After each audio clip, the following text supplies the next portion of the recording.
नमस्कार मित्रों, स्वागत है आपका इस YouTube चैनल में।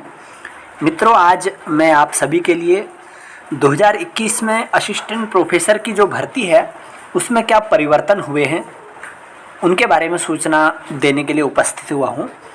तो यह कई नियम ऐसे हैं जो 2-3 साल पूर्व ही बनाए गए हैं, किंतु उनको लागू इस वर्ष किया जाना है।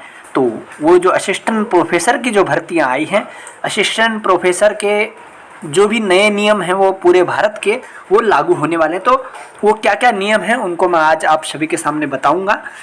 और दूसरी बात है, चयन प्रक्रिया भी बदलेगी। चयन प्रक्रिया के बारे में जो बताऊंगा वो अंतिम में बताऊंगा, इसलिए आप वीडियो को पूरा अच्छी प्रकार से देखें। और इससे पहले यदि आप इस चैनल में नए हैं तो चैनल को सब्सक्राइब करें, वीडियो को लाइक करें और अन्य लोगों तक भी इसको पहुंचाएं।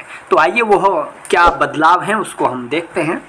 तो असिस्टेंट प्रोफेसर भर्ती की योग्यता में बदलाव, इस वर्ष से लागू होगा नया नियम। तो जानें क्या असिस्टेंट प्रोफेसर के पदों पर भर्ती के लिए शैक्षिक गुणवत्ता में सुधार लाने के लिए शिक्षा मंत्रालय ने 2018 में ही इस नियम को बना दिया था। मैं आपको कह रहा था 2-3 वर्ष ही पहले ही बनाए गए हैं, 2018 में है यह नियम बनाया गया है, लेकिन अभी तक इसे लागू नहीं किया गया। लेकिन इस वर्ष इसको लागू करने की तैयारियां लगभग पूरी कर ली गई हैं। अगर आप भारत के किसी भी विश्वविद्यालय, महाविद्यालय या फिर कॉलेज में असिस्टेंट प्रोफेसर बनने की सोच रहे हैं तो ये खबर आपके लिए बहुत ज़रूरी है, क्योंकि शिक्षा मंत्रालय की तरफ से अब असिस्टेंट प्रोफेसर बनने के लिए नेट और पीएचडी दोनों अनिवार्य कर दिया गया है। ये सबसे महत्वपूर्ण है, नेट और पीएचडी। अभी तक यह नई नियम नहीं लागू था, अर्थात यह जो नया नियम था लागू नहीं था कहने का मतलब है, लेकिन इस वर्ष से इस नियम को लागू कर दिया जाएगा। मंत्रालय की तरफ से इसको लेकर सभी तैयारियां भी पूरी कर ली गई हैं, अर्थात निश्चित ही है कि यह नियम अब चालू हो जाएगा।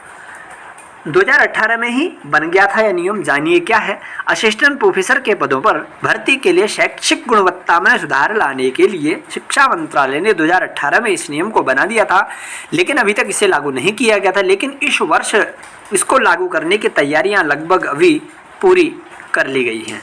अब पीएचडी की डिग्री पूरी किए बिना किसी भी अभ्यर्थी को असिस्टेंट प्रोफेसर के पदों पर नियुक्त नहीं किया जाएगा। दोनों डिग्रियों की आवश्यकता अवश्य है, पीएचडी और नेट।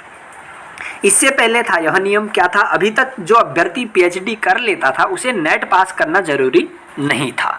जब एमए कर लेता था उसके बाद वो पीएचडी कर लेता था।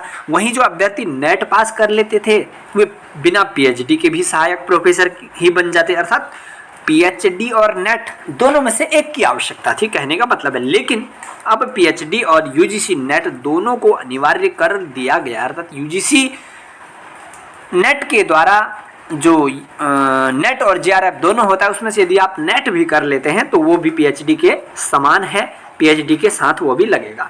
अब चयन प्रक्रिया में क्या बदलेगी, क्या बदलाव है उसको देखते हैं। सहायक प्रोफेसर की नियुक्ति के दौरान नेट की परीक्षा पास करने वाले अभ्यर्थियों को 5 से 10 अंकों का वेटेज दिया जाता था, जबकि पीएचडी अभ्यर्थियों को 30 अंकों का वेटेज दिया जाता था, अर्थात उनको अधिक अंकों का। ऐसे में नेट अभ्यर्थी मेरिट में पिछड़ जाते थे। इसी को देखते हुए पीएचडी और नेट दोनों को अनिवार्य कर दिया गया है। तो यही महत्वपूर्ण सूचना रही आप सभी के लिए।